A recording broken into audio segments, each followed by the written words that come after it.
Welcome to Sign Facts, where every movie hides a secret.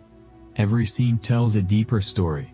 And every frame contains details most viewers never notice, from legendary blockbusters and mind-bending science fiction to dark thrillers, unforgettable horror, and hidden cinematic gems. We explore the facts, theories, Easter eggs, behind-the-scenes secrets, and untold stories that make movies truly unforgettable. This isn't just watching movies, this is discovering what lies beneath them. Subscribe to Sign Facts and step beyond the screen. Reacher is staring down two options: join Beck's crew, or get handed over to the authorities. Beck claims he needs extra muscle because someone has been targeting his operation, and Reacher just showed he can hold his own under pressure. But Beck isn't the type to take a stranger's word for it. Before Reacher earns a place in the organization, he has to prove he'll follow orders, even the ugly ones. So Beck tests him, Russian roulette, with no real way out. Reacher plays along. He spins the cylinder, presses the gun to his own head, and pulls the trigger. Nothing happens, but rather than stop there, he keeps spinning and firing again and again, practically daring the room to flinch before he does. Beck finally calls it off. The point has been made. Reacher doesn't rattle easily, and that's enough to win him a spot in the crew. As he's let out afterward, Reacher clocks something odd in the carriage house. It looks like something's been buried under the dirt. He doesn't let on that he noticed, but he files it away for later. Duke then walks him to a room and locks him in. A not-so-subtle reminder that having a job doesn't mean he's trusted. Alone, Reacher tears the room apart, searching for hidden cameras or microphones, anything Beck's people might be using to listen in. Finding nothing, he pulls a burner phone out of the sole of his shoe and calls Susan Duffy to check in. From there, the story rewinds several days to show how Reacher ended up in this mess in the first place. He'd been walking through town when he spotted a young pickpocket tying a woman's purse a little too closely. Reacher stepped in before the kid could act, but instead of roughing him up, he gave him a $100 bill and a nudge to make better choices. Right after that encounter, Reacher spotted a face from his past he never expected to see again: Francis Xavier Quinn. The name carries serious weight. Quinn is tied to Reacher's military history, and there's unfinished business between them. Reacher tries to catch up to him, but Quinn slips into a car with his driver before Reacher can get close. Reacher borrows a phone, calls the newly formed 110th Special Investigations Unit, and asks Officer Powell to run the plates on Quinn's car. The search turns up nothing. With no lead to chase, Reacher leaves Powell his motel address and tells him to call if anything comes up. That night, federal agents show up at Reacher's motel room. He doesn't stick around to hear their pitch. He's out the back window, toothbrush in hand, ready to disappear like he always does, except Susan Duffy is already waiting for him outside. Moments later, Agents Elliot and Villanueva catch up too. Reacher has zero interest in getting pulled into someone else's case and starts to walk off until Duffy reveals she knows about his call to Powell. Powell gave him up, and now Duffy knows Reacher's hunting for someone. Duffy lays out what her team's been working: a rug importing business called Bazaar that they suspect is a front for a major drug operation. A high-level Los Angeles dealer named Darian Prow recently flew in to meet with the company's owner, Zachary Beck, but Beck's been slippery, and Duffy's team still doesn't fully understand what they're up against. She thinks Reacher might be chasing the same man, or at least someone tied to the case. Reacher won't give anything up for free, though. Before he says a word, he tasks Duffy with something: check hospital records near Linton, Virginia, around March 13th, for an Asian American man in his 40s with a small caliber gunshot wound to the face, someone who fell from a height and ended up in the water. Duffy isn't thrilled about doing homework for him, but she runs it down anyway. She meets him at a diner later with a match. The man survived, but has no memory of what happened. He washed up on shore alive, though badly hurt. Once she hands over what she found, she wants her answers. Reacher tells her, it's Lieutenant Colonel Francis Xavier Quinn, formerly of military intelligence, once accused of selling classified secrets to enemy nations. which makes him far more dangerous than your average criminal. Now the pieces start clicking for Duffy. If Quinn's alive and somehow connected to Zachary Beck, the rug business might just be the surface of something much bigger. And if she and Reacher are circling the same target, teaming up might be the only way either of them gets close enough to take it down. Reacher takes the driving job Beck offers him, and the moment he gets a chance, he loops Duffy in. He tells her Beck's sending him out with a truck, and they need to meet at a rest stop along the route to figure out exactly what he's hauling. Whatever's sealed inside could be the key to understanding the whole operation. On the road, he also calls Neely, because when he needs fast, clean intel, she's the one to ask. He gives her 3 names: Apolly, Duke, and Angela, and asks her to dig up their backgrounds. She wants to know what he's gotten himself into. This time he won't say. He can't risk pulling anyone else into this. That non-answer tells her plenty anyway. At the rest stop, Duffy's waiting with Villanueva and Dick Grunard, a New Haven cop who trains drug-sniffing dogs. They bring the dog around the truck hoping for a hit: hey, drugs, a body, anything that explains why this truck matters. But the dog gives them nothing, no reaction at all. That leaves everyone frustrated. The truck clearly matters, but they still don't know why. Reacher gets to work carefully soldering the lock so he can open and reseal it without leaving a trace, while Villanueva carries the GPS tracker ahead to the next rest stop to keep the truck's signal moving convincingly in case anyone's watching it. Alone in the truck with Duffy for a quiet moment, Reacher shares a growing suspicion: Beck might not be the one actually running things. He could just be the visible face of the operation, and if Quinn's the real one pulling strings, everything just got a lot more dangerous. Reacher completes the delivery, swaps the truck, brings back an empty one, and returns to the warehouse like nothing happened. Inside, he finds Angel alone, and that already feels off. Angel's been tracking Reacher's movements on a map, and when he waves him over, it's clear something's bothering him. Before Duke arrives to pick Reacher up, Angela wants to talk. He explains that he checked the minivan Reacher supposedly hot-wired, and no fresh scratches on the steering column, no wire insulation in the floor mats. The story doesn't hold up. Reacher stays calm and lies smoothly, claiming he cleaned up and tossed the debris. Angela finds that funny, but not funny enough to buy it. Reacher can see it. Angel's not just suspicious, he's close to figuring it out, which means Reacher needs to get out immediately. But Duke's already outside honking to pick him up. As Reacher heads for the door, Angel drops the act completely, saying flat out that he thinks Reacher's dirty working with law enforcement and that he's about to tell Duke. Reacher can't let that happen. In one brutal, instant motion, he slams Angel's head down onto a metal pin, killing him where he stands. No struggle, no warning, no time to shout. Reacher drags the body out of sight and shoves it under a desk. Not exactly a clean job, but it'll have to do. Duke, tired of waiting, comes in to check, and Reacher steps out just in time.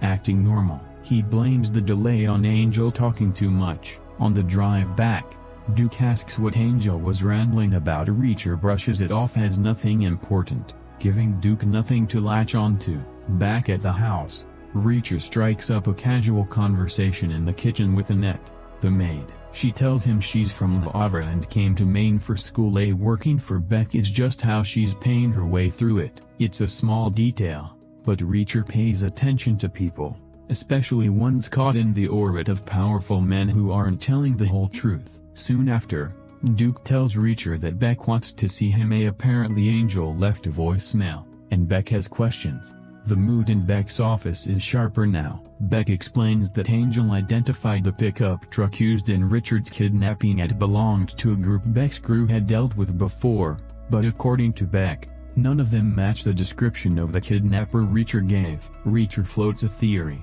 maybe that group's getting bolder, using Richard as a warning shot. Beck isn't convinced. If they wanted to make a power move, why go quiet afterward? Reacher suggests they might just be waiting for the right moment to resurface, and tries to steer the conversation toward who Beck answers to and where Quinn fits in. Beck gives him nothing. He keeps his cards close. Later, Negley calls back with results. Paul and Angel both have military backgrounds, both discharged for violent misconduct and harassment. Duke used to be a cop, but has a criminal record of his own. Negley offers to fly out and help, as she always does, but the second Quinn's name comes up, Reacher shuts it down. This isn't her fight. Quinn isn't a normal enemy, and Reacher won't let her anywhere near him. There's no room for debate. He ends the call before she can argue. Reacher then calls Duffy and asks her to drop off a car and a change of clothes about a mile from Beck's property. He needs to get back to the warehouse and deal with Angel's body before the whole operation collapses around him. That night, he sneaks off the property, strips down, and swims through the dark water to reach the meeting point where Duffy's waiting. In the car, Reacher fills her in on what happened with Beck and Angel, and says they need to convince Beck the fake kidnappers are no longer a threat, otherwise the staged kidnapping could unravel. He also repeats his suspicion about Quinn possibly directing the violence from behind the scenes. Duffy, though, is fixated on Teresa. She's convinced Teresa might be hidden in the warehouse, scared and waiting to be found, and insists they search the place while they're there. Reacher doesn't push back much, and in a rare moment of openness, tells her a little about why Quinn matters so much to him. He mentions Dominique Cole, a subordinate of his killed by Quinn. He doesn't dramatize it or explain further, but the name alone tells Duffy how personal this is. At the warehouse, they find Angel's body right where Reacher left it, along with his laptop. Duffy grabs it, figuring it might hold tracking data or records that expose Beck's whole operation. Before dealing with the body, they search every box, container, and crate they can find, hoping desperately to turn up some trace of Teresa. They come up empty and no sign she was ever there. With that lead dead, Reacher shifts focus. Angel's body is a serious liability, and if it's found, his cover is done. So he and Duffy hide the body in a container and start scrubbing down every surface, erasing any evidence before someone from Beck's crew walks in. But things get worse as the two men who swapped trucks with Reacher earlier suddenly show up at the warehouse. Guns are out of the question,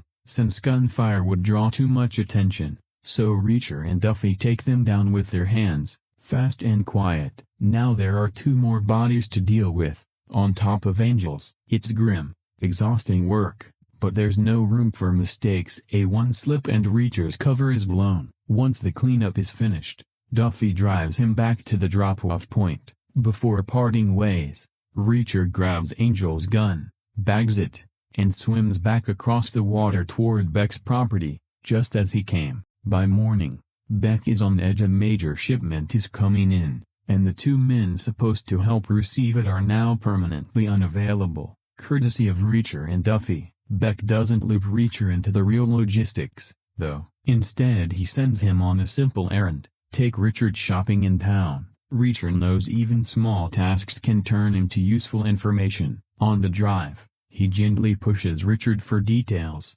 and Richard eventually lets slip a name: Julius McCabe, supposedly Beck's real boss. Before clamming up again, they stop at a toy store, where Richard picks out a Roy Rogers cap gun for his father's upcoming 50th birthday, mentioning it'll be a big party with plenty of guests. While Richard browses, Reacher slips off to call Duffy from the restroom and update her. A big shipment's coming, but he's still locked out of the real secrets, which only the top people seem to know. To get further in, he needs to become Beck's new number 2. He also asks Duffy to use Angel's email to feed Beck a false lead: that the kidnappers were last seen at an abandoned safe house in the woods. If Beck takes the bait, Reacher can use it to eliminate another obstacle and cement his position. Back in town, a group of college guys start bullying Richard, clearly assuming he's an easy target. They have no idea who's standing next to him. Reacher shuts it down fast, and afterward Richard warms up to him, even buying him ice cream. That small gesture opens him up further. He admits McCabe isn't just connected to the business, he's the one controlling it. McCabe took over Beck's operation and now runs nearly every part of their lives. including planting Cooper as Richard's supposed bodyguard to keep watch on him. Even the earlier kidnapping wasn't random.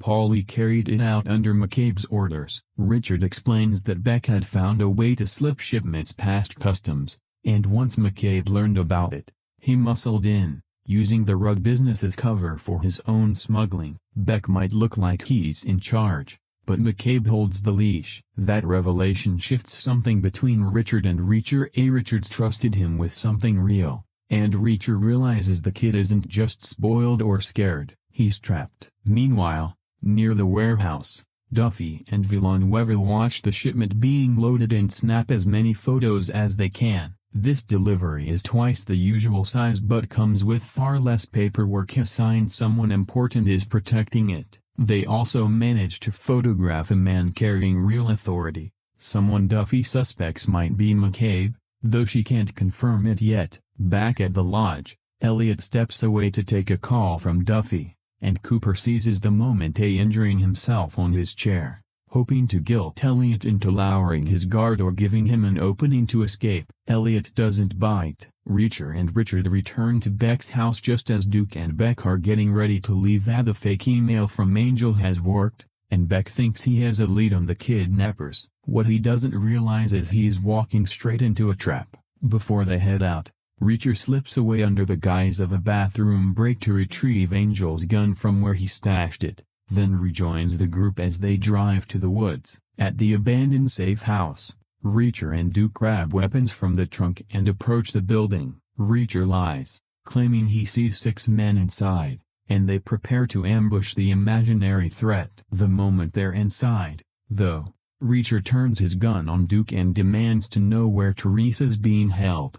Duke won't talk, whether out of misplaced confidence or blind loyalty, and Reacher doesn't wait around. He kills him on the spot. To sell the aftermath, Reacher stages a firefight with Duke's rifle, then rigs the house to blow, cutting the gas line, packing flammable cans into the microwave, setting a timer. He roughs himself up a bit for effect, then runs, and the safe house explodes moments later. He tells Beck the ambush went wrong, that the kidnappers were armed and ready, and that Duke didn't make it, and hands over Angel's gun as proof. Angel must have betrayed them. With Angel missing, Duke dead, and both truck men gone, Beck has no reason left to doubt the story. He buys it completely, and Reacher is elevated almost instantly, promoted to Beck's new number 2. Beck then calls McCabe to report everything: Angel's supposed betrayal, Duke's death, the failed hit, never suspecting the man beside him is the one who orchestrated the entire lie.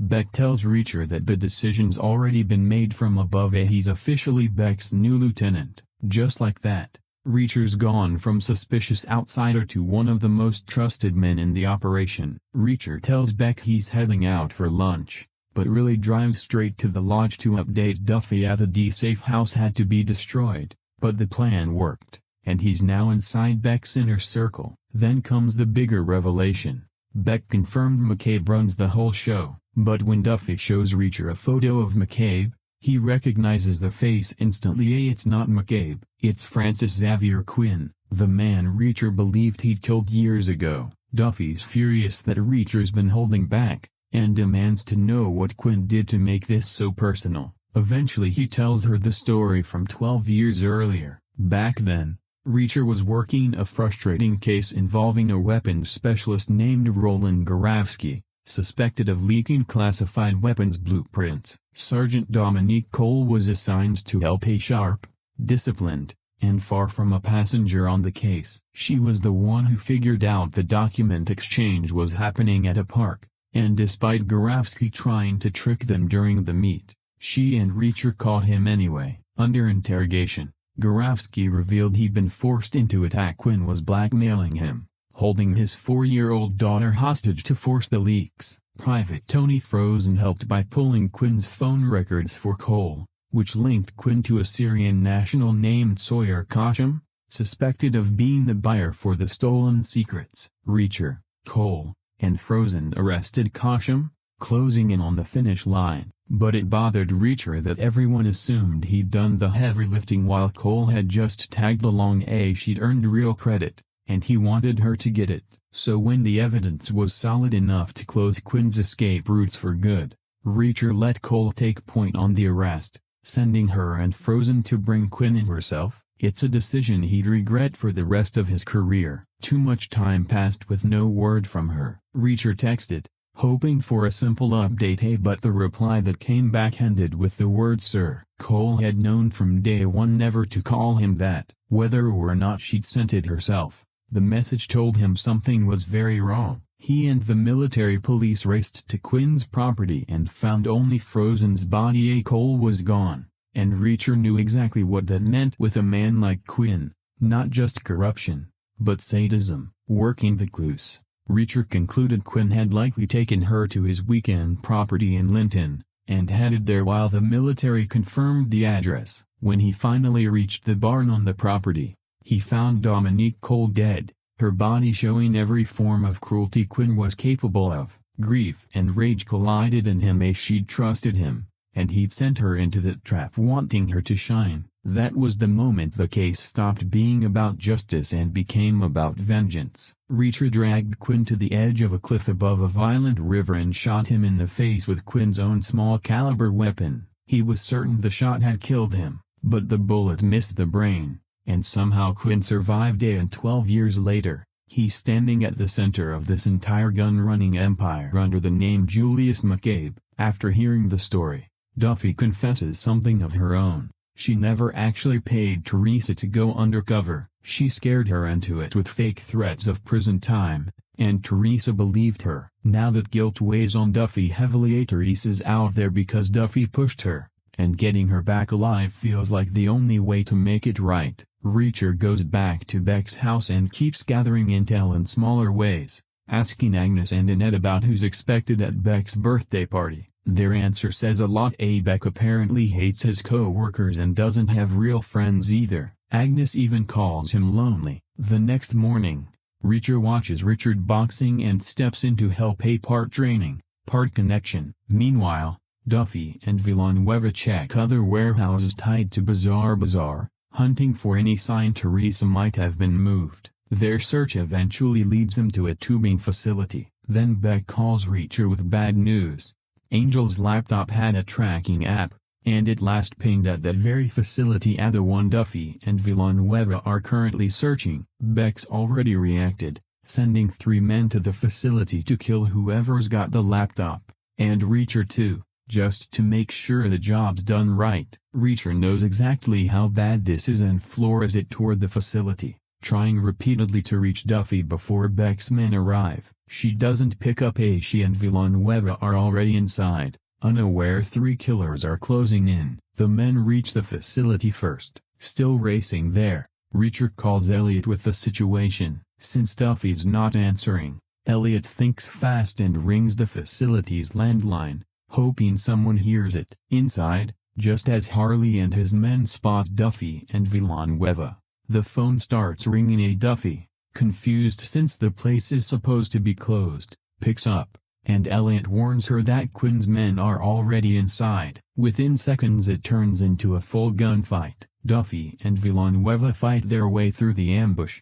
and Reacher arrives moments later to join in, taking down one attacker while Duffy kills another. In the chaos, Duffy drops her badge, a potential disaster if the wrong person finds it. Reacher gets to her and tells her to leave through the south exit. They can't afford to kill Harley too, since Reacher being the only survivor would look far too suspicious. Duffy and Villanueva slip away, ditching the laptop en route so it can't be traced back to them. Reacher loads Harley into the Audi, then deliberately buries the car in the mud, making it look like an accident while really buying his partners more time to get clear. He and Harley return to Beck's and dump the facility bodies into the ocean, the current dragging the evidence away almost instantly. Later, Reacher calls Duffy. She and Villanueva have split up to check other addresses from the laptop faster. He tells her he recovered her badge and warns her Quinn is starting to realize federal agents are circling his operation. Back at the house,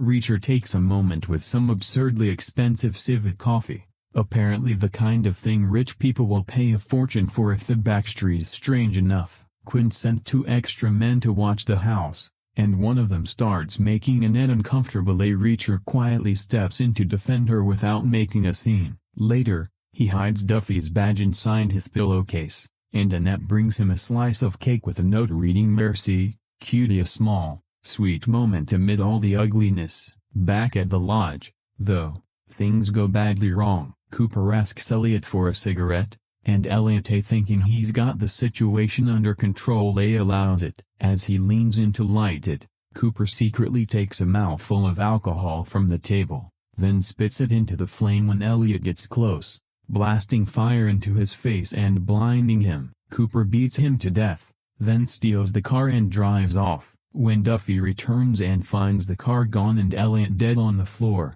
she immediately calls Reacher. Cooper's likely heading straight for Beck's mansion to expose him, which would collapse everything they've worked for. Reacher builds a plan fast: protect his cover, stop Cooper, make sure Elliot's death wasn't for nothing, and instructs Villeneuve to follow his plan exactly. No improvising. Duffy heads to the neighborhood transformer and shoots it out, killing power to Beck's house, which gives Reacher a plausible excuse to leave the property under the guise of checking the road for intruders. But inside, Quinn's already growing suspicious and orders the entire staff searched. A serious problem, since Duffy's badge is still hidden in Reacher's pillowcase. On the road, Reacher and Villeneuve flip Villeneuve's car onto its side to fake an accident, banking on Cooper stopping to check if the old man trapped inside is alive. Back at the mansion, Reacher's cover nearly falls apart when Harley starts searching his room with the badge still tucked inside the pillow.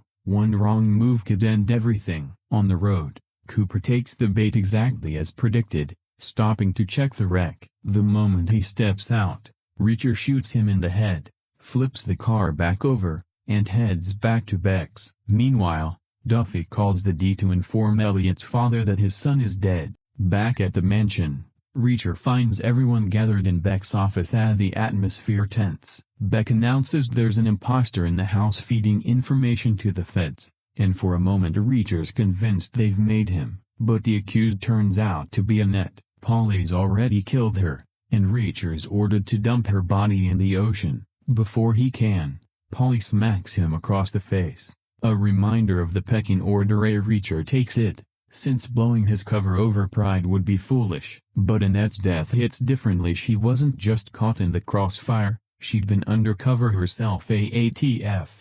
As it turns out, after dealing with the body, Reacher briefs Duffy and finally puts the last piece together. Quinn's operation isn't moving drugs, it's moving guns. High quality, hard to trace weapons. Beck hired a mechanic. There was an undercover gun tester involved, and one of the addresses on Angel's laptop connects to a lubricant company. All of it now makes sense, since the weapons need to be cleaned and tested before delivery. They already knew a major sale was coming. Now they know exactly what's being sold. The next morning, Beck tells Reacher they've both been summoned to the warehouse, just the two of them, which tells Reacher this is important. Before leaving, he ducks into the bathroom to brief Duffy, who warns him not to do anything reckless and wants his phone on so they can listen in. For Reacher, though, this is bigger than surveillance. He's finally about to face Quinn again, and find out whether the amnesia is real. At the warehouse, guns are being inspected and packed into crates and no longer theoretical. It's right in front of him. Beck asks if he's ready to meet the boss. Reacher says he's been waiting a long time for this, and pulls a gun from his waistband. Face to face with Quinn, it's clear the amnesia is genuine. Quinn has no idea he's looking at the man who shot him and threw him in a river. Quinn tears into Beck over recent failures but doesn't kill him, since the buyers expect Beck present for the transaction. He seems impressed with Reacher, though, crediting him with saving the operation more than once. Then Reacher notices a dress being carried inside. Quinn confirms it's for Teresa. Good news, she's alive. Bad news, Quinn plans to offer her to the buyers as a bonus to smooth over the delays. To him, she's leverage, not a person. Outside, Terehov and his men arrive. Harley brings out a bag of cash. Terehov's the Russian mob figure Quinn owes money to, and he's clearly under pressure. Behind on payments, behind on the deal. Terehov leaves, and Quinn orders his men to find and eliminate whoever's been investigating him. He's done reacting, now he's hunting. Duffy and Villanueva trace the dress order to a shop and get a phone number tied to it, but no one answers when they call another lead. Not quite enough yet. Back at Beck's, Reacher tells Duffy he'll be in town for about an hour, then goes to Richard about the cracked cap gun, suggesting he buy glue to fix it before the party. Richard heads off to get it, giving Reacher a window to meet Duffy in an alley and return her badge, clearing one more dangerous loose end from his room. Duffy mentions Villanueva as a contact who might help them pull call logs for the dress shop number 8 they're closing in, slowly, but Quinn's getting sharper too. Before they part, Duffy thanks Reacher for not killing Quinn back at the warehouse, understanding how personal it must have been to stand in front of Cole's killer and hold back. Then, without planning it, she kisses him and immediately looks annoyed at herself for it. Reacher doesn't make it weird, but the moment's cut short when Villanueva arrives. Reacher tells him to hang back, since Villanueva played the fake kidnapper Reacher shot during the staged abduction. If Richard sees him, the whole cover story falls apart, which is exactly what happens. Richard recognizes him instantly. Meanwhile, in Rock Creek, Virginia, Quinn's men are already cleaning house. They track down and torture Powell, the officer who ran Quinn's plates for Reacher. Quinn also sends 2 men to Chicago to kill Neagley in her office, which goes about as well as anyone who knows her would expect. She fights them off, and when one of them, wounded, begs her to call an ambulance, she coldly asks who hired them first. He gives up the name Costello before she tells him flatly, "You're an ambulance," and lets him die. Neagley calls Reacher to let him know someone tried to kill her but failed. He immediately understands. Quinn's purging everyone connected to the investigation, and Powell could be next. He rushes to get the 110th to send armed men to Powell's house, but it's already too late. At Beck's mansion, Quinn's car speeds up the driveway. He's learned that Powell flagged his plate, and that a former member of the 110th has been digging into the men he hired. Beck puts it together and admits Reacher used to be part of that unit. The truth finally lands, and Quinn orders Polly to shoot Reacher, but Reacher's already gone, grabbing a plow truck and tearing off the property before it's shredded by gunfire and forced to a stop. Abandoning the wrecked truck, Reacher calls Duffy to tell her his cover's completely blown and gives her a pickup point on the road below Beck's property. Quinn sends men out on quad bikes to hunt him down before Duffy can reach him. Reacher slips into the woods and disappears, and it's exactly the kind of terrain where he has the advantage. One by one,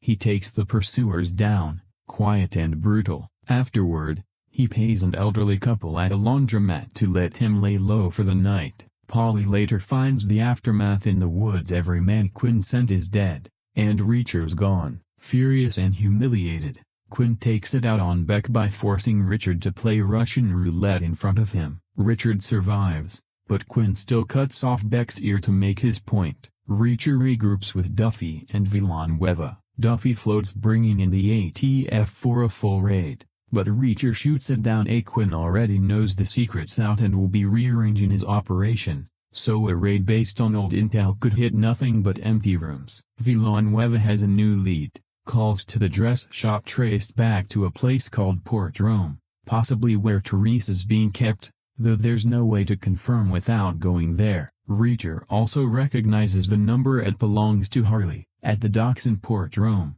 one boat stands apart from the rest, anchored away from the others. Reacher and Duffy swim out and climb aboard, finding signs someone's been tied up there, likely Teresa. Then Harley shows up in a speedboat. Reacher and Duffy overpower him before he can regain control, and in the struggle, the boat catches fire. Harley admits Quinn was paying him to hold Teresa, but once the operation was exposed, Quinn wanted her somewhere he could watch personally. Harley doesn't know where. With nothing more to offer, he's left behind on the burning boat while Reacher and Duffy take the speedboat back to shore. Duffy's furious the lead didn't pan out, but Reacher points out they still have someone inside Quinn's operation who can help. He just doesn't know it yet. They're going to Los Angeles. Before that, Reacher and Duffy stop in Boston to visit Teresa's grandmother, a sharp and full of spirit, but clearly worried sick about her missing granddaughter. It makes the stakes feel even more personal for Duffy.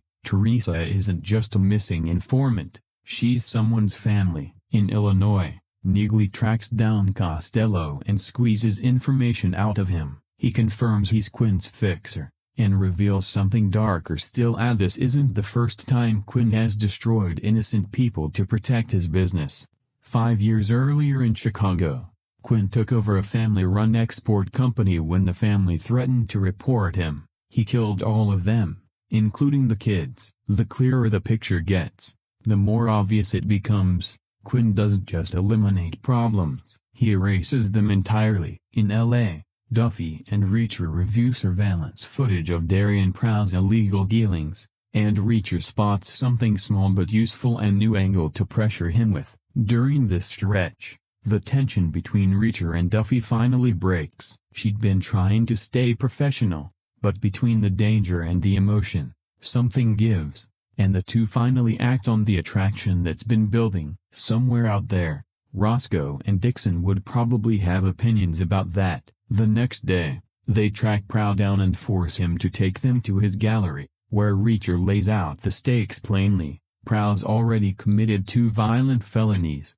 and a third means a guaranteed life sentence. He tries to push back, but Duffy's ready. She plays footage of him illegally using a disabled parking permit, and Reacher adds that they also know he threatened a doctor into falsifying an arthritis diagnosis, a second violent felony. Cornered, Prow agrees to help by arranging a fake gun deal with Beckett, though he's just as trapped by Reacher and Duffy now as anyone Quinn's used before, even if it's in service of taking Quinn down. The next morning in Maine, Neagley poses as someone from Prow's side to meet Beck. She plays the role convincingly while steering the conversation toward what they actually need. From a distance, Reacher, Duffy, and Villanueva watch. Neagley tells Beck that Reacher might be his only real shot at surviving the say if he wants out from under Quinn and wants to protect Richard. He needs to trust Reacher and hand over the details of the buy. Beck admits he doesn't know much, just that the deal's happening today,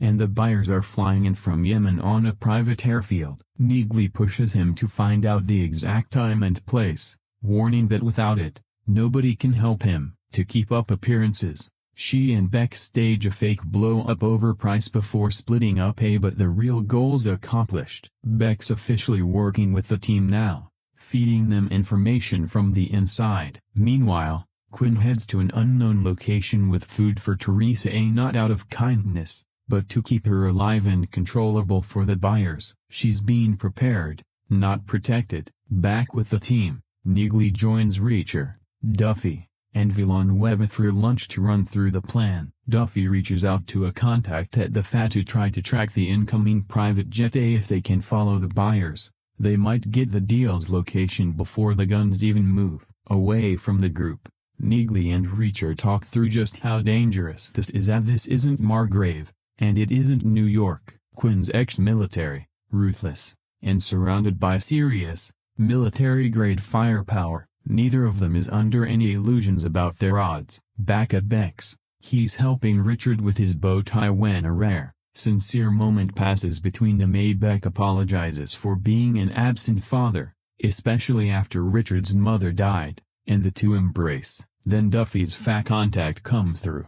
The buyer's plane has landed. Neagley follows them to an upscale inn and spa. Meanwhile, Beck presses Quinn for details on the deal, and Quinn finally gives enough away. The buy is happening at the salvage yard at 9 p.m., right in the middle of Beck's birthday party, using the noise and crowd as cover to move the guns elsewhere unnoticed. Neagley keeps watching the buyers at the hotel while Beck calls Reacher to confirm the time and location, trusting him to somehow get both him and Richard out alive. Reacher passes the intel to Duffy and Villanueva, but tension flares when Duffy insists they bring in the ATF. They can't take on an entire gun-running operation alone, especially not one run by Quinn. Reacher refuses outright. If the ATF takes control, he might lose his shot at making Quinn pay for Dominique Cole. The argument boils over, and Reacher storms off, claiming he's going for coffee. Left with no other option,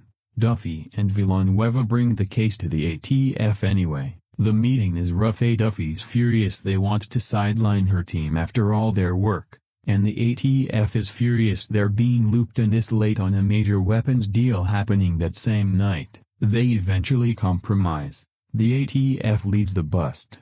Duffy's team stays in the surveillance van and doesn't engage. Reacher, predictably, isn't on board with any of it. As night falls and Beck finishes getting ready for the party, Quinn barges in and pulls him away to the salvage yard. Outside, the ATF moves into position while Duffy and Villanueva watch from the van until they spot Reacher walking to the trunk of Duffy's car and pulling out a sniper rifle. Turns out Coffee meant buying himself a weapon. Duffy follows to stop him, but one look at his face tells her it's pointless. She heads back to the van, knowing there's no talking him down. A convoy of bizarre trucks and 2 black cars rolls in. Reacher takes position and calls Neely, telling her to erase any connection between them after this. He's about to become public enemy number 1. Then something feels wrong. Neely corrects him, saying she's been tailing the real buyers since they left the inn, which means the people arriving at the salvage yard aren't the buyers at all. It's a trap. The real deal is happening back at Beck's house, and Neely is the only one still tracking them. Reacher tells her to keep following while he figures out how to salvage the situation. At the salvage yard, Beck realizes the same thing and no buyers, meaning he's been set up too. Then everything erupts. Reacher starts picking off Quinn's men from his sniper position while the scene turns into a full firefight between Quinn's crew and the ATF. Duffy and Villanueva can't sit still and rush in with vests on, ignoring orders to hold back. Once the shooting dies down and most of Quinn's men are dead, Reacher regroups with the others, having saved Beck in the process. Beck confirms he never knew the real deal was happening back at his own house during the party and that Teresa's there too, drugged and locked in a room upstairs. Reacher forces one of Quinn's surviving men to radio back that everything's fine, and they head back to the party. Quinn, still unaware his trap failed, keeps circulating through the event like nothing's wrong. Reacher calls Neely,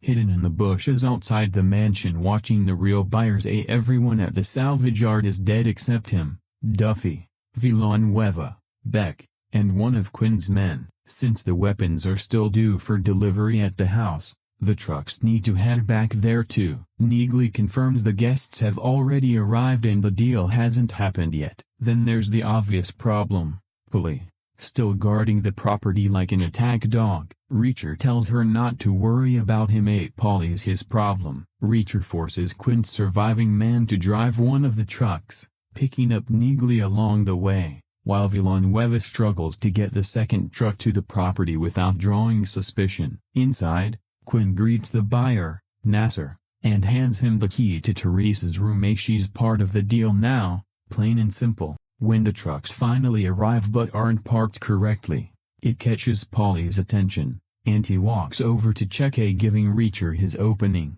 He kills the driver and stays behind to deal with Polly while the others slip into the house through a shortcut, following Beck. Then it finally happens. Reacher versus Polly, a fight that's been building since the moment they first laid eyes on each other. It's not clean or quick. Two massive men trying to break each other apart piece by piece. While Reacher keeps Polly busy, Neely disguises herself as a waiter to move through the party unnoticed. Villanueva focuses on getting Richard out safely, while Duffy heads deeper into the house to search for Teresa, using a skeleton key Beck gave her that opens every door. Neely starts scanning the crowd for Quinn. Outside, Reacher and Polly crash into the carriage house trading brutal blows. Polly gets the upper hand and starts strangling him, but Reacher fights dirty, jamming his fingers into Polly's eye to force him back. In the struggle, a support beam collapses and buries them both under hundreds of pounds of fertilizer. Inside,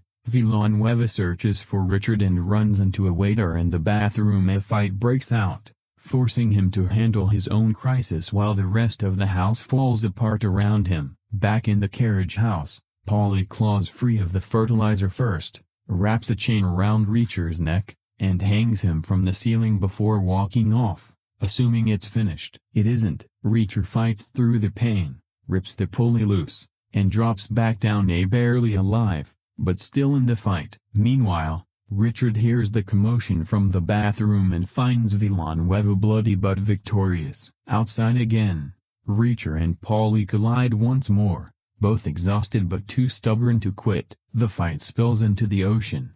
The same waters Harley used to dump bodies. Even underwater they keep trying to kill each other, until Reacher lands a devastating punch to Paulie's throat. Paulie freezes, stunned, and sinks beneath the surface. Reacher fights his way back to shore while Duffy keeps searching for Teresa. Neely, still hunting for Quinn, draws attention from a waiter but talks her way out of it only to find Quinn's already gone from where he was standing. He's realized something's wrong. The feds are close, the operation's blown, and the deal has to happen right now. As Reacher approaches the house, Paulie somehow comes back one more time, battered and barely functional but not smart enough to quit. Reacher leads him to the guardhouse, where he quietly slips a round out of the chamber of Paulie's automatic weapon. Paulie grabs it, pulls the trigger expecting to win, but the gun backfires and sends shrapnel into his own throat. This time, he's dead for good. Duffy finally reaches Teresa's room and waits,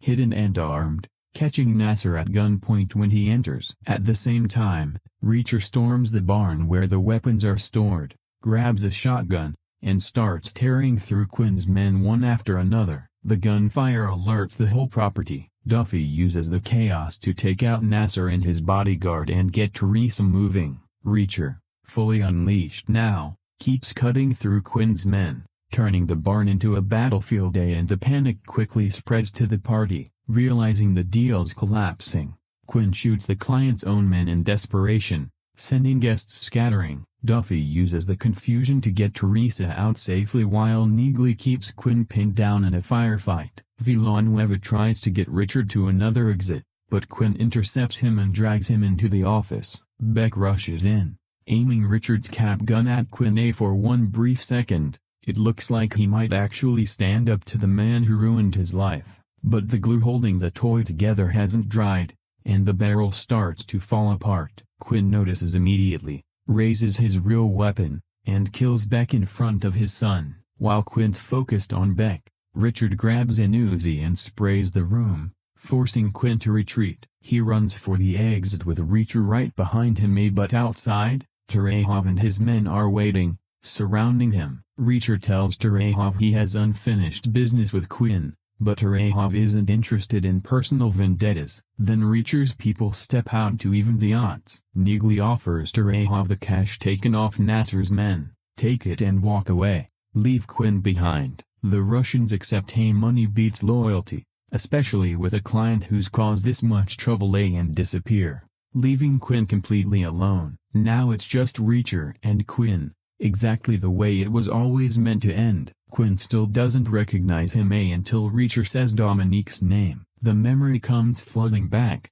and Quinn finally understands who's standing in front of him and why. Without hesitation, Reacher pulls the trigger and ends it for good, and a small caliber this time. The next morning, police arrive to clean up the aftermath. Quinn's operation is finished, Teresa's alive, and Beck's house is no longer a prison. Before leaving, Reacher gives Richard the one thing he's always wanted: freedom. Richard drives off with a bag of cash and a real shot at starting over. Duffy's career comes to an end in the fallout. She loses her job but doesn't seem broken by it. In a way, she's ready to step away, not just from the agency but from Reacher too. Whatever existed between them had its moment, and now that the case is closed, so is that chapter. Still, she leaves knowing they did what they set out to do. Villanueva reaches his own ending too. After everything he's survived, he decides it's time to stop chasing monsters and go home to the life waiting for him. Retirement finally feeling earned rather than like giving up, especially with his wife there to share it. Duffy takes Teresa back to her grandmother's, the one place she can finally feel safe again after everything she's been through. Used, hidden, drugged, dragged through Quinn's nightmare. She's free now, and for Duffy, getting her home alive means more than any badge ever could. As for Reacher, Nothing's left holding him in place. The job's done, Quinn's gone, Richard's free, Teresa's safe, so he does what he always does. He finds a beautiful motorcycle sitting in Beck's garage, decides it's exactly the ride he needs, and rides off into the distance without a goodbye or a speech, disappearing the only way he knows how.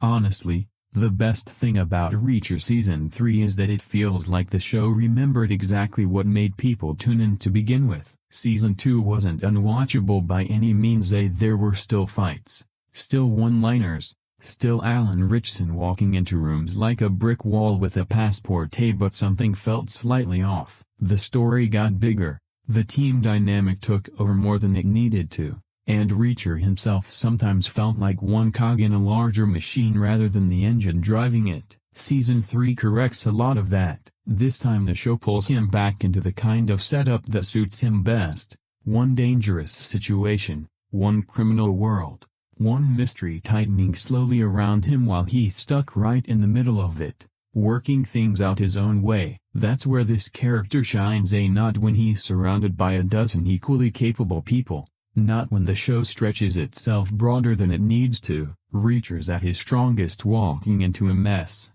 reading the room better than everyone else, and dismantling the problem piece by piece, and that's exactly why Season 3 feels like a return to form. It brings back the pleasure of watching one enormous, stubborn, brutally direct man take control of a situation that should be way too complicated for him. It might not fully recapture the novelty of Season 1. That first season had the advantage of surprise, but after Season 2, this feels much closer to the Reacher that actually works. The undercover tension, the shady villains, the physical danger, the slow build toward violence, it's all here, and crucially, Reacher stays at the center of it. You're never waiting for the show to remember who the main character is. He is the story, and every decision, every confrontation, every risk runs through him. That doesn't mean it's flawless. Some stretches feel a bit padded, and there are moments where the writing over-explains, but the core formula is back,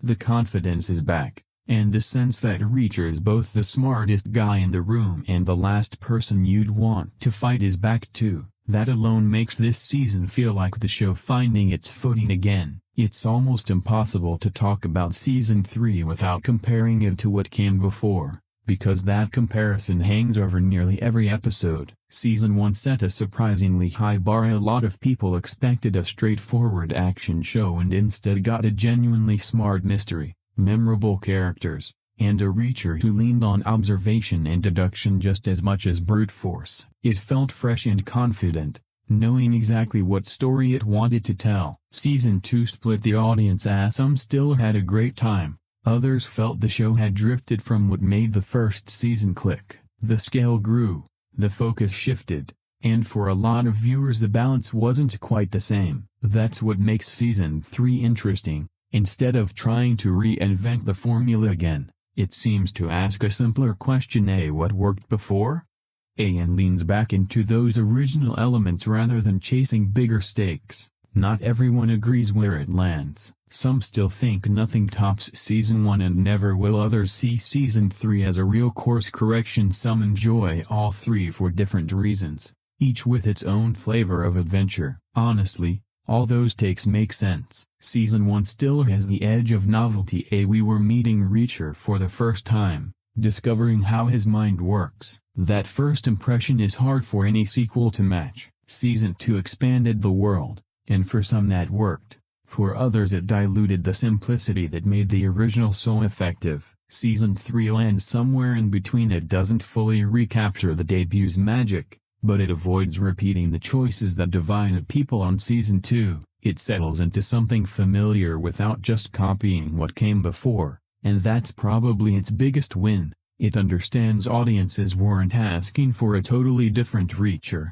just the version that made them fans in the first place. For the most part, that's exactly what it delivers. A big part of why this season feels more focused comes down to the source material. At this time it's adapting Persuader, and the story naturally suits what this version of the character does best. You don't need to have read the books to notice the difference. There's a clearer direction from the start, sticking to one central mission instead of juggling too many moving parts, which keeps the momentum steady. For longtime readers, there's a nice bonus too.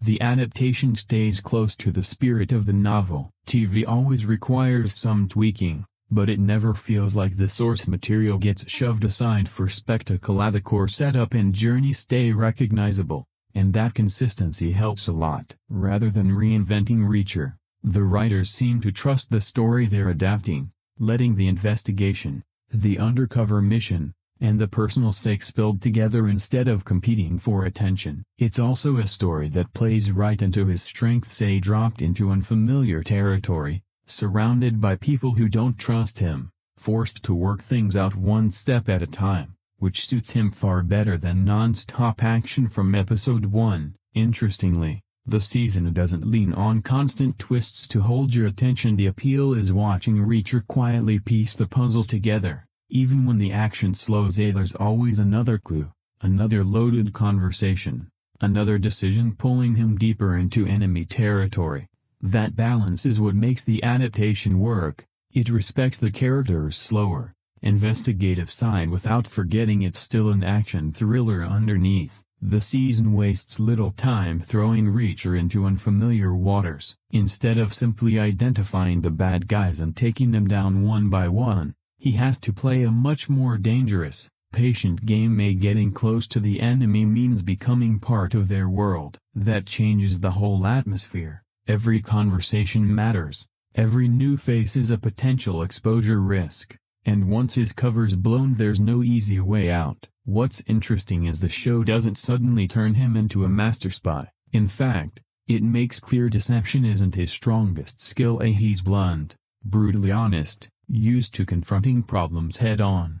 And living a lie doesn't come naturally to someone wired that way. Season 3 mines real tension from those moments where he has to hold back instead of charge forward, which creates a different kind of suspense than previous seasons. You're not just wondering who's behind the conspiracy, you're wondering whether the people around him are starting to notice something's off. Sometimes it's a suspicious glance, sometimes an uncomfortable pause that lingers a beat too long. Small moments that quietly build pressure across the season. The undercover angle also gives the story a real sense of progression. Reacher isn't just bouncing fight to fight. He's slowly earning trust, gathering intel, and sinking deeper into an operation that gets more dangerous the further he goes, with every step forward carrying heavier risk. What I liked most is that the investigation and the action never feel siloed from each other, and the threat of violence always sits just beneath the surface, and one wrong move can flip a quiet meeting into a brutal fight without warning. That unpredictability keeps things alive, and it lets Reacher show different sides of himself. Still the guy who can end a fight in seconds, but here relying just as heavily on patience, observation, and timing as raw strength. Watching him carefully navigate a room of dangerous people is just as satisfying as watching him clear it minutes later. Once Reacher's fully inside Zachary Beck's world, the season feels much more contained, and that works in its favor. Instead of scattering the story in a dozen directions, it builds everything around one dangerous environment where almost everyone's hiding something. Beck's operation doesn't look like a flashy criminal empire full of cartoonish villains on the surface. It all seems respectable, which is exactly what makes it interesting. The deeper Reacher digs, the more obvious it becomes there's far more happening behind closed doors than anyone admits, and that uncertainty drives the story forward. Every conversation is another puzzle piece. Every person either a potential ally or a new obstacle. The show doesn't rush these reveals either, peeling back the layers gradually instead of dumping everything at once. Beck's world also stays unpredictable. Characters who seem trustworthy get undercut by new information, while others who look threatening early on end up serving a much bigger purpose. That keeps things engaging, since neither Reacher nor the audience has the full picture for a long stretch. The setting reinforces it too. Guarded properties, isolated locations, tense meetings where nobody fully trusts anyone. There's a constant sense that one wrong move could expose everything, which gives even the quiet scenes a real charge. What I appreciated most is that this criminal world isn't built around endless action, it's built around suspicion. Reacher isn't just fighting his way through he's trying to understand who's really in control and which relationships are held together by fear instead of loyalty. As the season progresses, that world gets more layered without becoming confusing, and by keeping everything centered on Beck's organization, Season 3 avoids feeling scattered. One strong location, one central conspiracy, one dangerous environment Reacher has to survive from the inside, which gives the whole thing a tighter, more controlled feel. One of the smartest choices this season makes is putting Reacher squarely back at the center of the story. That might sound obvious, he's the title character, but there's a real difference between a show that features him and one that's actually driven by him. And this season understands that distinction. Nearly everything that happens moves because of his choices. He's not just reacting, he's pushing the investigation forward, making the hard calls, forcing everyone else to adjust. Whether he's gathering intel, confronting dangerous people, or quietly connecting the dots, the momentum always circles back to him, which keeps the whole season feeling focused. Even with a full supporting cast, they challenge him, help him, complicate his mission, but the spotlight never really drifts. Every relationship exists to serve his journey rather than compete with it. It's also a good reminder of why the character clicked with audiences in the first place. He works best as a lone problem solver who walks into unfamiliar places, sizes up what's really happening faster than anyone else, and starts shifting the balance of power almost without anyone noticing. There's something deeply satisfying about watching one guy dismantle an entire operation just because he's smarter, tougher, and more determined than everyone standing in his way. Season 3 leans into that formula without making it feel repetitive. Instead of surrounding him with people who can solve problems alongside him, it lets him carry most of the weight himself, with the supporting cast contributing when it matters without taking over the big moments. Reacher also still feels unpredictable. I rarely know if he's going to talk his way through a situation, wait patiently for the right opening, or end things with one punch, and that keeps even simple scenes carrying a little extra tension since you know he's always a few steps ahead. More importantly, the show trusts the character enough not to constantly remind you why he's capable. It just lets him prove it through action, letting his personality carry the story instead of forcing dramatic speeches. By keeping the focus on one man navigating one dangerous mission, Season 3 recaptures a big part of what made this series so much fun. Everything feels tighter, more confident, more personal, because Reacher is once again the heart of every major decision. If there's one thing pretty much everyone agrees on, it's that Alan Ritchson was born to play Jack Reacher. By this point, it doesn't feel like watching an actor become the character anymore. He just is Reacher. The confidence, the calm, the sheer physical presence. It all feels completely natural, and you never question whether he belongs in the role because every scene reinforces it. The physicality is impossible to ignore. Obviously, Reacher's always been described as an absolute giant, and Ritchson finally brings that to life. He walks into a room and the atmosphere shifts without a word. The camera doesn't need to sell you on people being intimidated by him. It just happens, and his size isn't treated as a gimmick either. It's simply part of who he is, used naturally rather than constantly highlighted. But if size were the only thing going for him, the role wouldn't work nearly as well. What really impressed me is how Ritchson balances that huge presence with a genuinely restrained performance. Reacher rarely wastes words. He's not delivering speeches or trying to dominate every scene. Most of the time he's quietly observing, reading the room before anyone else does, speaking only when he actually has something worth saying. That restraint is what gives the character his confidence. There's also a dry sense of humor running underneath the performance, never forced, never stopping the story to land a joke. It comes through small reactions and matter-of-fact comments that land funny simply because of how naturally he delivers them. This season also gives Ritchson room to show different shades of the character. During the undercover stretches, Reacher has to look convincing without ever looking comfortable. He's not a polished liar, And Ritchson plays that awkward tension really well. You can practically feel him forcing himself into behavior that doesn't come naturally. Then, when it inevitably falls apart, he snaps back into the calm, decisive version of Reacher everyone tuned in for, even as everything around him goes to hell. That's what makes the performance work so well. It isn't one note. He's physically intimidating, sure, capable of taking almost anyone apart in a fight, but there's also intelligence,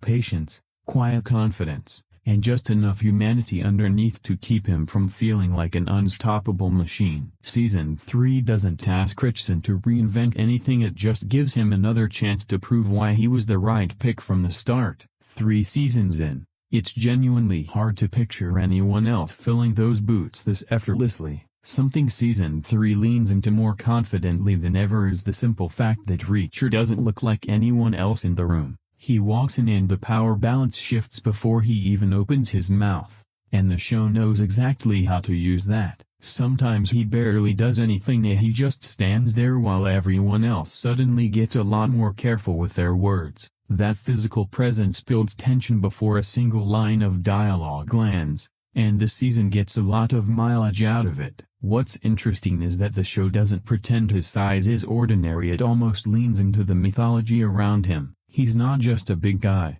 he's the kind of person who seems almost unreal walking into a room. People stare, criminals hesitate, even allies occasionally look at him like they can't quite believe it. The show clearly gets that this exaggerated image is part of the fun. Some of the most memorable moments don't even involve fighting, they just let you sit with how overwhelming he looks next to everyone around him, whether he's walking through a guarded property, standing in front of armed criminals, or emerging from danger completely unbothered. Of course, that kind of dominance creates its own challenge. When your lead could throw almost anyone across a room, it's hard to sell real danger. Previous seasons occasionally struggled with that, since most opponents never looked like a serious match for him. Season 3 recognizes the issue and builds anticipation smartly around it, letting Reacher steamroll the random henchmen while saving the genuine physical threat for someone much more believable, which makes his dominance feel earned rather than repetitive. It also helps that Ritchson never plays him like he's showing off. Reacher isn't flexing for attention. His size is just another tool he uses with total confidence because he knows exactly what he's capable of. That quiet certainty makes him more intimidating than someone constantly trying to look tough. By this point Reacher's become something close to larger than life, a part detective, part drifter, part unstoppable force, and Season 3 fully embraces that without turning him into a superhero. He's still grounded enough to belong in this world, but extraordinary enough that you're always waiting to see who's about to make the mistake of underestimating him. One reason Reacher stands out from so many other action heroes is that his fists are only half the story, and Season 3 gets that better than ever. Yes, he can overpower almost anyone he meets, but what really sets him apart is how he thinks. Before he ever throws a punch, he's usually already read the room, constantly watching, noticing details everyone else misses, quietly connecting pieces while conversations are still happening. It never feels like he's showing off his intelligence, it's just how his mind works, always calculating even when he looks completely relaxed. That balance is what keeps the character interesting. If the show leaned only on physical strength, every conflict would play out the same way: challenge, fight, win, move on. Season 3 avoids that by making the investigation just as central as the action. Every clue matters, every decision carries weight, every conversation could shift the story's direction. Some of the best moments come when Reacher solves something without any violence at all, reading intentions, spotting inconsistencies, connecting dots nobody else catches, and those scenes are just as satisfying as watching him clear a room of armed men. When violence does become unavoidable, the shift feels earned rather than forced. Reacher never fights because he enjoys it. He fights because in his mind every other option's already been exhausted, which makes the action feel like the natural result of his thinking rather than a substitute for it. The season blends these two sides well. The investigation pushes him toward danger, and the danger forces him to lean on both intelligence and strength, and either alone would be enough. His mind gets him into places brute force never could, and his body gets him back out when everything falls apart. That's what makes him feel like a complete character rather than either the smartest guy in the room or the strongest. He's both, and the show is at its best when it remembers that. A lot of action shows struggle with this balance, tipping either toward an unstoppable fighter who barely has to think, or a genius who somehow avoids confrontation altogether. Reacher sits comfortably in between, and this season makes sure neither side crowds out the other. He's dangerous because of the muscle, effective because of the mind, and that combination is a big part of why the show keeps working. As strange as it sounds, one of the more interesting things about this season is watching Reacher struggle with something he's genuinely not good at. He's a phenomenal investigator, reads people almost instantly, stays calm under pressure but sustained. Convincing lying is a completely different challenge, and the undercover plot puts him right in that uncomfortable spot. For most of the season he has to earn dangerous people's trust without ever revealing who he actually is.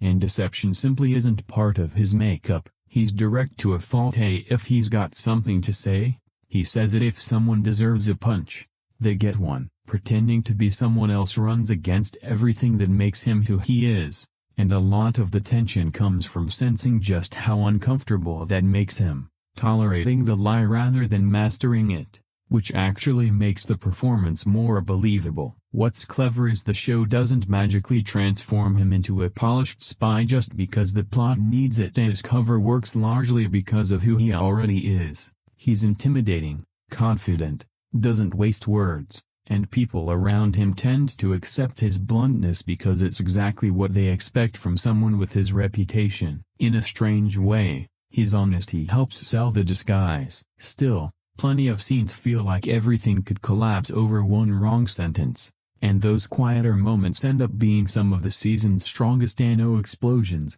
no fistfights, just tension built out of a question that lingers a little too long, a look that changes, a detail that doesn't quite line up. You find yourself watching every reaction, waiting for someone to realize they're talking to the wrong man. It also adds a layer to Reacher we don't usually get. After so much time watching him dominate physical fights, it's genuinely refreshing to see him stuck somewhere muscle can't fix. Here patience matters as much as strength, self-control more than throwing the fierce punch, and that doesn't make him weaker. If anything, it makes him more human. Season 3 quietly reminds us even someone this capable has limits. He's not a slick undercover operative and he's never pretending to be one. He's just a man trying to survive inside a dangerous world while holding on to the principles that define him. And that inner conflict is a big reason the show stays engaging even in its quieter stretches. The undercover mission also gives this season something previous ones didn't lean on quite as much: constant uncertainty. From the moment Reacher steps into Beck's world, there's a sense that one small mistake could bring it all crashing down. He's not just solving a mystery, he's staying alive while pretending to be someone trustworthy. That creates a very different kind of suspense from your typical action show. The bigger question often isn't whether he'll survive a fight, but whether he'll survive an ordinary conversation without raising a flag, which can be more stressful than the action itself. The people around him aren't fools. They're constantly testing him, watching for cracks. So every interaction plays like a quiet interrogation even when nobody says so out loud. A simple question can suddenly carry far more weight than it should, and an awkward pause can feel as dangerous as a loaded gun. That's what keeps the season engaging through its quieter stretches. Long stretches where nothing explodes and nobody throws a punch, yet the tension never lets up, building scene by scene as Reacher moves deeper into a world where trust barely exists. The show also isn't in a hurry. It lets conversations breathe, lets silences sit uncomfortably, lets Reacher say very little and rely on instinct instead of explanation. His relationship with Richard never turns into a traditional mentor and student arc, but there are clear moments where Reacher fills the role anyway, building confidence without lecturing about it, offering protection without expecting thanks, and mostly just giving Richard something that's been missing from his life, someone who genuinely expects better from him. I appreciated that the show doesn't oversell the emotional side either. It would have been easy to force dramatic, sentimental scenes, but instead the bond grows naturally out of shared experience and small moments, which makes it feel a lot more believable given both characters. It's also a nice window into a side of Reacher that often gets overlooked. People remember the fights and the one-liners, but underneath is someone who consistently steps in for people who can't protect themselves. Richard just gives the season another chance to show that without changing who Reacher fundamentally is, and by the end their bond adds real heart to the story without ever overshadowing the mystery or the action. Beneath all the violence, Season 3 quietly digs into another side of Reacher that doesn't get talked about enough. For someone built like a tank who solves plenty of problems with his fists, he's surprisingly thoughtful in how he treats people. It would have been easy to write him as the standard unstoppable tough guy who intimidates everyone in the room. Instead, the show keeps reminding you his strength isn't what defines him, it's how he chooses to use it. He never goes looking for people to dominate. If anything, he spends most of the season protecting people at a disadvantage, whether they're caught in circumstances beyond their control or being manipulated by someone more powerful, and he steps in because it's right, not to prove anything.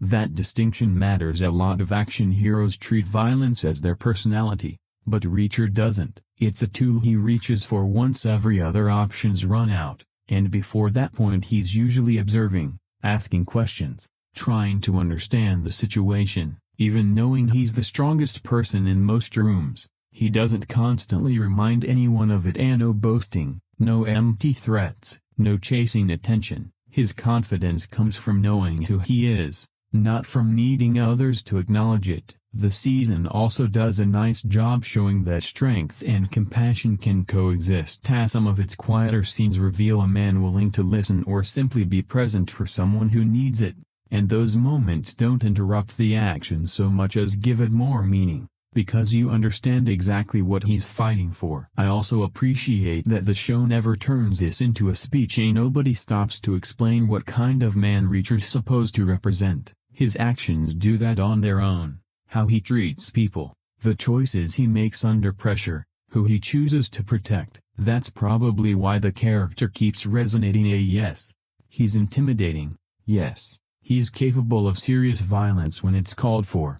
But underneath all of it is someone guided by a clear moral compass, who doesn't misuse his strength but uses it to stand between ordinary people and those abusing their power. In a genre full of larger-than-life heroes, Season 3 is a good reminder that Reacher's best quality isn't just being the strongest guy in the room. It's being willing to carry the responsibility that comes with it, and that's what makes him a lot more compelling than your average action lead. Every Reacher story needs someone to pull him into the middle of the danger, and this season that's the agent Susan Duffy. Their partnership starts out purely practical. She's got a mission she can't finish alone. He's got the skills to go places traditional law enforcement can't add, but it gradually becomes something more interesting than a simple employer-operative arrangement. What makes it work is how different they are. Duffy operates within the structure of an official investigation, bound by procedure and people to answer to. Reacher has none of that. Once he's decided he's on the right track, he'll do whatever he thinks necessary. Rulebook be damned. That contrast fuels a lot of the season's momentum. They're often chasing the exact same goal from completely different directions.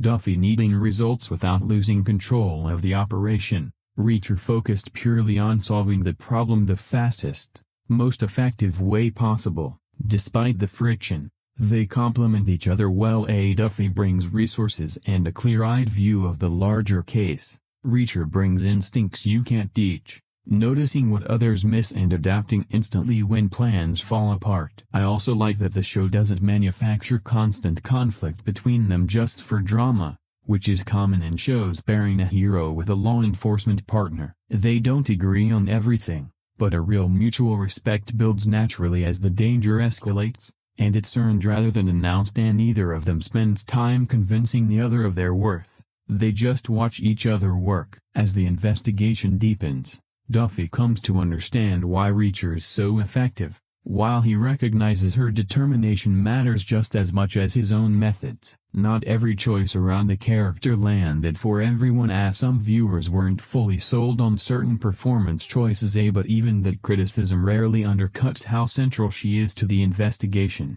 giving Reacher someone who can match his determination even without sharing his approach. By the end, their partnership stands as one of the stronger supporting relationships in the series. It never overshadows Reacher, but it strengthens the case and adds a layer beyond the physical confrontations, each of them contributing something the other simply couldn't replace on their own. Not every supporting character in Season 3 is built to grab attention, and that's exactly what makes Gil Villanueva stand out. Compared to the bigger personalities around him, he feels refreshingly ordinary. Not the biggest guy in the room, no clever one-liners, no overwhelming screen presence. What he brings instead is a sense of realism the season quietly benefits from. As Duffy's partner, he's the steady presence in the investigation while Reacher improvises his way through danger and takes constant risks. Villanueva represents the more measured, professional side of the operation,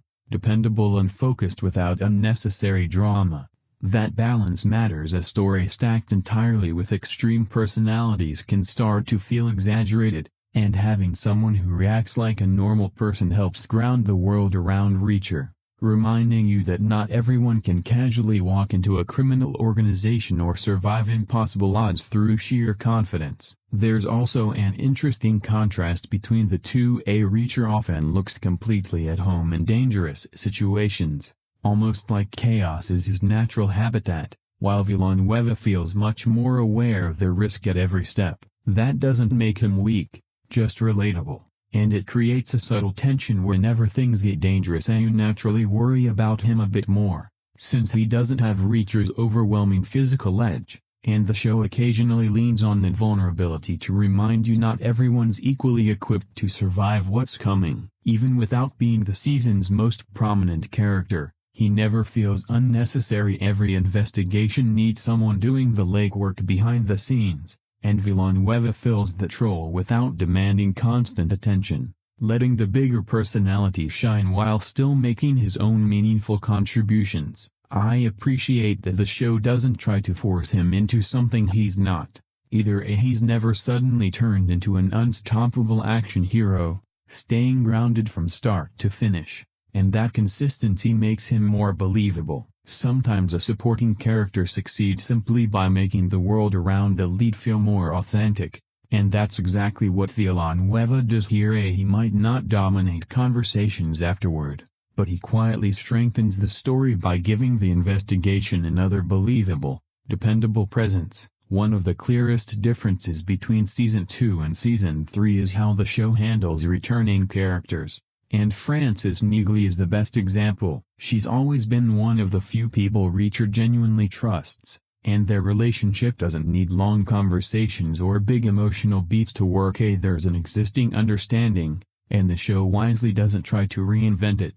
This season, she shows up exactly when she's needed rather than being woven into every stage of the investigation, which turns out to be a smart call, since it keeps Reacher's undercover mission feeling like his own without the spotlight drifting. When Neagley does appear, though, her presence immediately feels valuable. There's a real efficiency to how they work together, neither wasting time explaining things the other already understands, trusting each other's judgment and getting straight to the problem. It's a partnership built on experience rather than constant reassurance, which makes every scene between them feel natural. I also like that the show doesn't bring her back purely because audiences expect it. A long-running series often do that with popular characters whether or not the story actually needs them, and Season 3 avoids the trap. Her appearances always serve a clear purpose, moving the investigation forward without taking it over, which benefits both characters. Reacher stays the driving force of the season,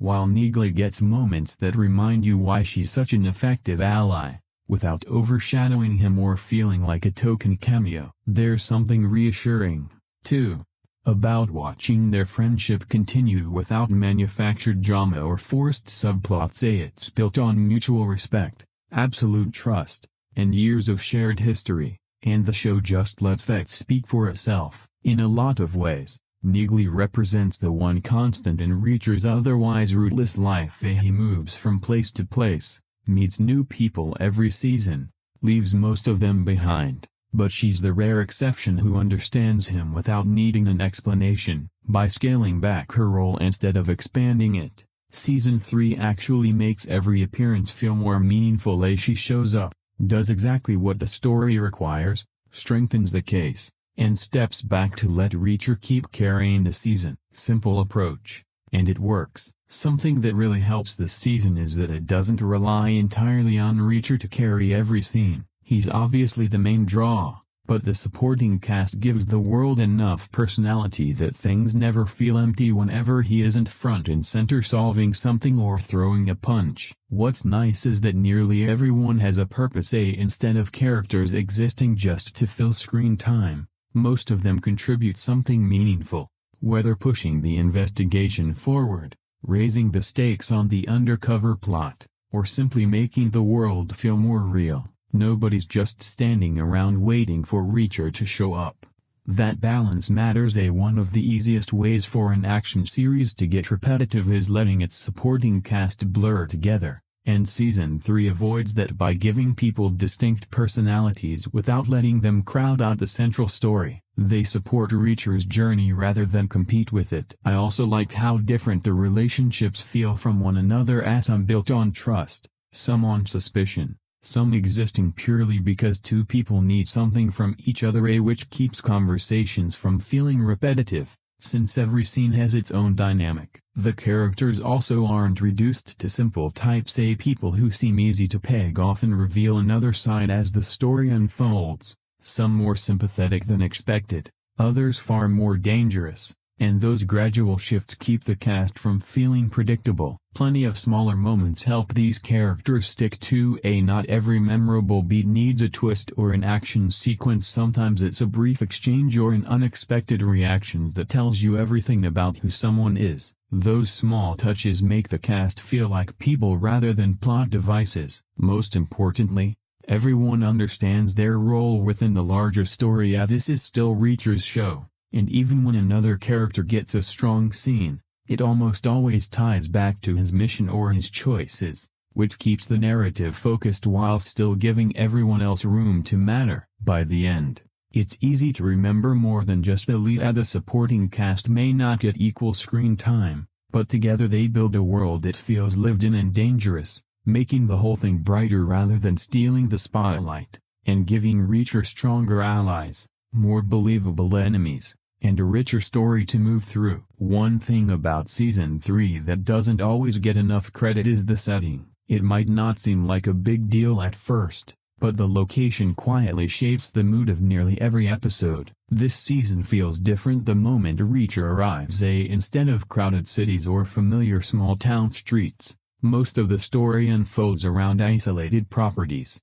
quiet coastal roads, guarded estates, and stretches of shoreline that feel cut off from the rest of the world. There's something slightly unsettling about it, and that atmosphere works well for an undercover thriller. The isolation itself becomes part of the tension. Reacher isn't operating somewhere, help is close by. Every location feels controlled by someone else, and that constant reinforces just how deep he is in hostile territory. Even in quiet moments, there's a lingering sense of being watched, which gives the season its own identity. It's not another generic crime story set in interchangeable places. The coastal backdrop creates a colder, quieter mood that fits the investigation well. Misty mornings, empty roads, big estates, secluded buildings, all feeding the sense that something dangerous is hiding just beneath the surface. I also liked how the setting changes the rhythm of certain scenes. Rather than leaning on loud, chaotic environments, the show often lets silence do the heavy lifting. A conversation inside an isolated house, or a meeting near the water, can feel more uncomfortable than a crowded action sequence simply because there's nowhere to hide if it goes sideways. There's an odd, slightly unusual energy running through Beck's world that makes it feel disconnected from ordinary life. Hard to pin down exactly why, but the environment itself adds to the mystery. keeping you a little uneasy even during the quieter scenes because the setting constantly reminds you Reacher's walking through unfamiliar ground. What's impressive is how none of this feels forced, as the location never overshadows the characters or story. It just quietly supports both, enhancing the suspense without constantly demanding attention and letting the investigation stay the main focus while the setting works in the background. By the end, it's hard to picture this particular story unfolding anywhere else, as the coastal environment, the isolated properties, the slightly eerie atmosphere all become part of the experience itself, helping create the tension that makes Season 3 feel different from the seasons before it. One criticism that's come up among some viewers has nothing to do with the plot or the action. It's about whether Reacher himself still feels as sharp as he used to. Part of what made the character so compelling early on wasn't just his size, it was his mind. Season 1 established him as someone who could walk into a totally unfamiliar situation and immediately start noticing what everyone else missed. He didn't win just because he was the strongest person in the room. He won because he observed, analyzed, and connected details with almost unsettling precision. That's a big reason people got invested in him in the first place.